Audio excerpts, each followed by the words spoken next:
Thank you, and just a big up to Lancashire Police and the Violence Reduction Unit there for taking a risk on us because we're something different, having faith in us and like sort of supporting the work what we do, which isn't my experience of the police by any way, shape or form in the past, particularly. I will just ask you one last question. In comparison to Lancashire Constabulary, because they actually seem like they've been great. Well, you said they've been great, so that's good. Yeah. How has GMP behaved with you? Because I know Billy from PAG, he says that they're actually quite hostile and they're not very accommodating. I know that works slightly different, but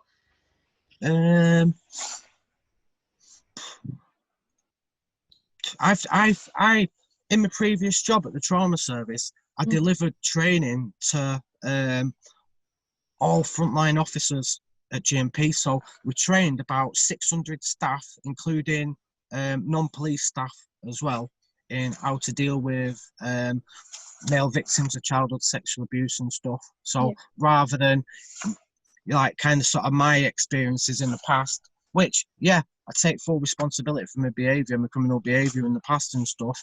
But rather than getting beat up in the back of the van, or whatever. If somebody had sat me down at that time and said to me, Daniel, what is up with you?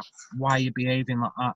Then maybe they could have stopped. They could have saved themselves a shitload of money, to be honest with you, because it costs a fortune to put someone in prison. If they'd directed me in the right way and got me some help, maybe things would have been different and I'd have got better sooner.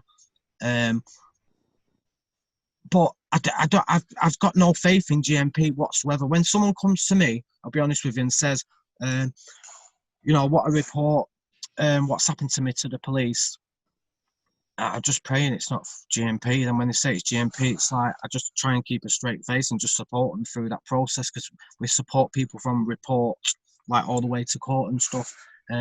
My experience of reporting my abuse to GMP was an absolute joke, to be honest with you.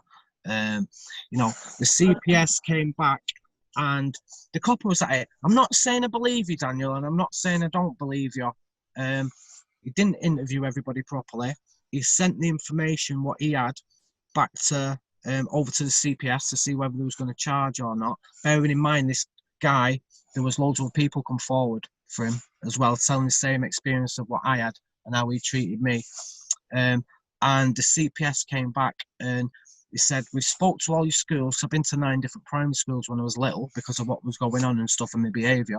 And they went, we spoke to all your schools, and what they've said is you was delinquent when you was a child. So because you was a delinquent when you was a child, you're not a credible witness.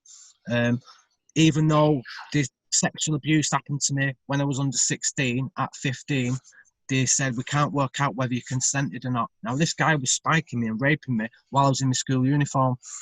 They went, you've told us you was 15, but we say you was 16. So even at that time, if you go back to so even at that time, say if I was a consenting person to sexual activity with a male, the law says that was illegal at that time anyway, to have a homosexual relationship.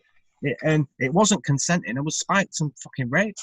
You know what I mean? So I've had absolute murders with GMP, and it's still ongoing. I've had to park it to one side because it was making me ill, to be honest with you. So that's why we're not with GMP and don't do anything with GMP, because I don't trust them as far as I can throw them.